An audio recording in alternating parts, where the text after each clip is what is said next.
Imagine waking up strapped to a hospital bed. No windows, no clocks, no idea where you are. A man in a lab coat walks in. He injects something into your arm and starts asking questions. That wasn't a horror movie. That was MK Ultra, a real program run by the CIA in the 1950s and 60s. The goal? Mind control. They used LSD, hypnosis, sensory deprivation, and even electroshock, not on enemies, but on civilians. Most of the subjects didn't even know they were part of an experiment. They tested how to break a person's identity, how to erase memories, how to turn someone into a puppet. When the program was exposed in 1975, the CIA claimed it had been shut down years earlier. But here's the thing. They had already destroyed most of the documents. Only 20,000 pages survived by accident. And what they revealed was chilling. Human experiments, psychological torture, and a government desperate to erase the evidence. To this day, no one knows how many people were experimented on, and no one was ever held accountable. Operation Northwoods. In 1962, a group of high-ranking officials inside the U.S. Department of Defense came up with a plan.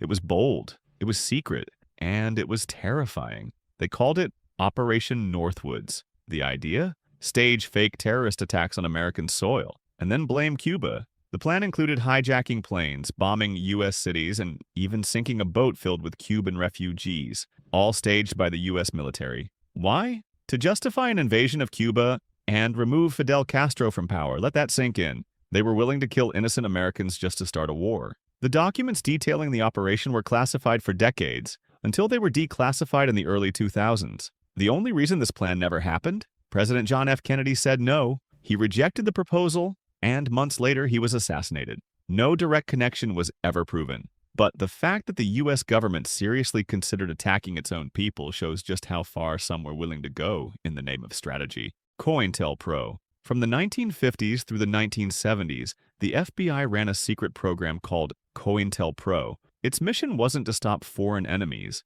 It was to target American citizens. The goal? Disrupt and destroy any group the government considered subversive. That included civil rights activists, black leaders, anti-war protesters, feminists, socialists, Native American activists, even celebrities. They wiretapped phones, sent anonymous threats, forged letters, blackmailed, and in some cases, pushed people toward violence just to justify arrests. Their number one target? Martin Luther King Jr. The FBI sent him an anonymous letter urging him to commit suicide, calling him a fraud and threatening to expose personal details if he didn't step down. Yes, that actually happened. The program was exposed in 1971, not by whistleblowers or the media, but by a group of ordinary citizens who broke into an FBI office and leaked the documents to the press. The government had been spying on its own people, manipulating them, destroying reputations, and no one knew. Even today, much of what COINTELPRO did remains classified, and the techniques they used, they never really stopped. They just changed names. The Tuskegee Experiment, 40 years of lies. For 40 years, hundreds of black men in Alabama were told they were being treated for bad blood. What they didn't know? They were part of a secret government experiment. From 1932 to 1972, the U.S. Public Health Service ran the Tuskegee Syphilis Study. The goal was simple and horrifying. Watch how syphilis kills someone. These men were never told they had the disease. They were never treated, even after penicillin became widely available. Instead, doctors just watched the symptoms get worse over time. Blindness, organ failure, death. Even worse, they were promised free health care. They trusted the doctors, and they died. Many infected their wives. Their children were born with the disease, and it was all avoidable. The experiment was only exposed in 1972 when a whistleblower leaked the story to the press. By then, 128 men had died, and countless lives were destroyed. This wasn't a conspiracy theory. It was real, it was public, and it was racist science disguised as medicine. Today, the Tuskegee study remains one of the darkest chapters in U.S. medical history, and a painful reminder of why some communities still don't trust the system. The Gulf of Tonkin lie, the attack that never happened. In 1964, a U.S. Navy ship named the USS Maddox was patrolling the Gulf of Tonkin near North Vietnam. Then, according to official reports, it was attacked. Torpedoes, enemy fire, chaos. The U.S. government reacted fast. Within days, Congress passed the Gulf of Tonkin Resolution, giving the president full authority to escalate military involvement in Vietnam. Just like that, America was at war. There was just one problem. The second attack never happened. Declassified documents and testimony from high-ranking officials later revealed that the incident was either exaggerated or entirely fabricated. Sonar readings were misinterpreted. Weather conditions were chaotic. Even the ship's commander reported that he was unsure if they were ever attacked at all. But by then, it didn't matter. The U.S. used the event to justify one of the most controversial wars in modern history. Over 58,000 Americans died.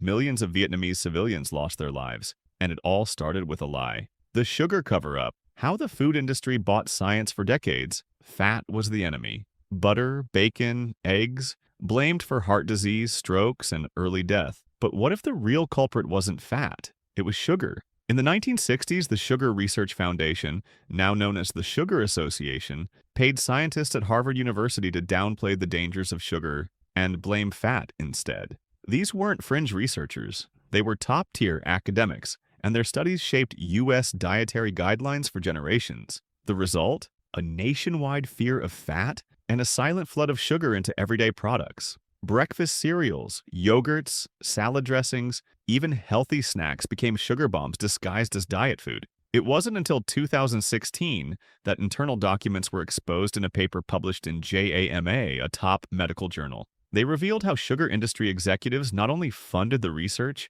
but edited the papers before they were published. Millions were misled. Obesity skyrocketed. Diabetes exploded, and it all started with a bribe and a lie. Human radiation experiments. Imagine walking into a hospital, and the doctors give you radiation, not to cure you, but to watch what happens. Sounds like a sci-fi horror film, right?